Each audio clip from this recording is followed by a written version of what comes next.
Horror films and dating are two things that don't usually go together. If you watch a film about dating, it'll most often be funny and light-hearted, not scary, whilst the horror film rarely has any romance in its story, at least not real romance. At most, you'll get introduced to a cute and loving couple, only because they'll be killed off by some demonic entity 5 minutes later. But Obsession seems to flip the script here, because it takes these two very different themes and makes them the focus of its story, and this actually works in its favor. Dating is such an oversaturated topic these days that it can get stale pretty quickly, whilst horror has also seen a stagnation and degradation into the same old tropes and cliches. So put these two things together, and you actually have a chance of making something pretty fresh. Unlike most new horror films that are all blood and guts and jump scares, Obsession has a deeper meaning behind all the horror. In fact, the horror is just a more enticing packaging, just like how fiction has always told exaggerated stories to engage us and to make us think. So this film does the same. But at its heart, it's trying to tell us something very important about Gen Z dating culture.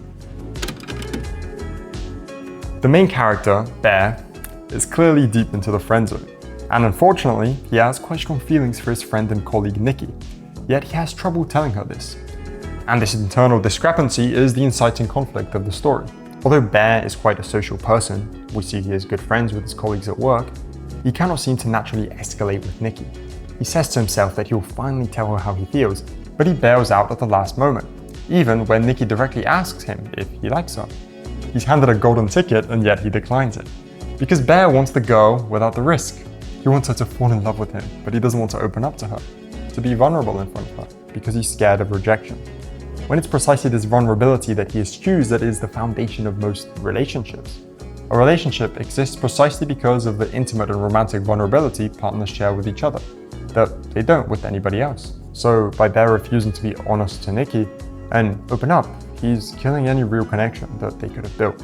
And after Bear denies that he likes Nikki and she heads back home, he takes out the one-wish willow and wishes for Nikki to love me more than anyone in the world, which makes for a great story.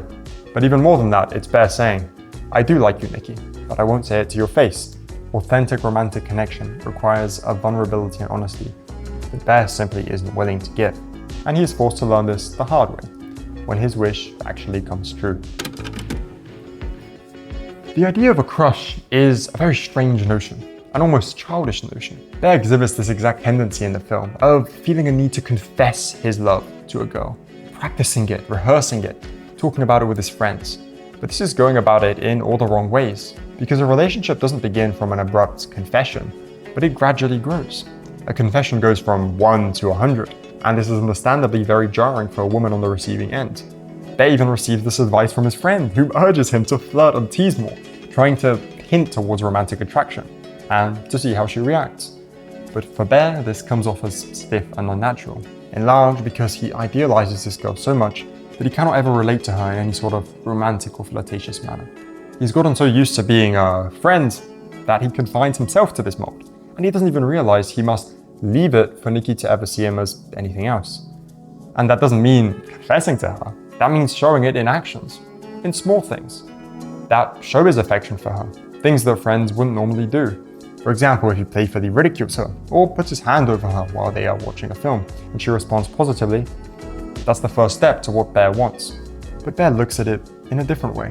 Instead of hinting that he finds her attractive, that he likes being around her, and wants to see if she feels the same way, he wishes to dump onto Nikki everything he feels, all at once, without at all establishing any foundation. Sure, he might feel attraction, he might feel connection, but how does Nikki feel? Because a relationship will not begin, much less prosper, without both partners being willing participants. As the story progresses, it becomes more and more apparent that Bear might not have wanted Nikki at any cost, because the more obsessed over him she becomes, the less of her he actually sees. Because the Nikki that he liked so much wouldn't have acted in such a way, and maybe she wouldn't have even liked him romantically at all. But for Bear, it becomes too late to turn things back.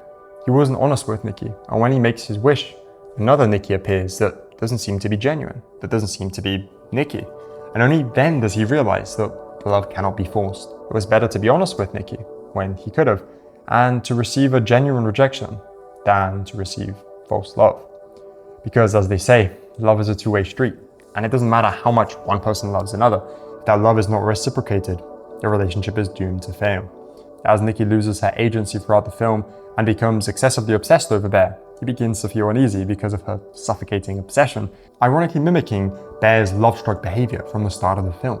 Both the love-dazed idealistic Bear and the completely obsessed Nikki are completely flawed in their understanding of love, because neither represent a healthy, vulnerable, and reciprocal love. For both, it is always about individual needs and wants, and how these trump what the other person wishes, which is anything but true love, which is selfless and self-sacrificing.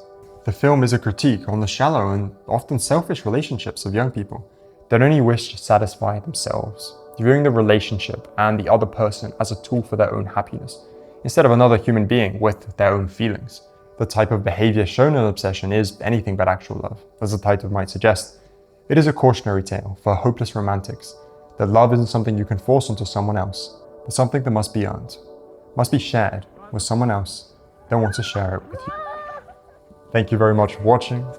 If you guys liked the video, be sure to give it a like, subscribe to the channel if you want to see more stuff like this.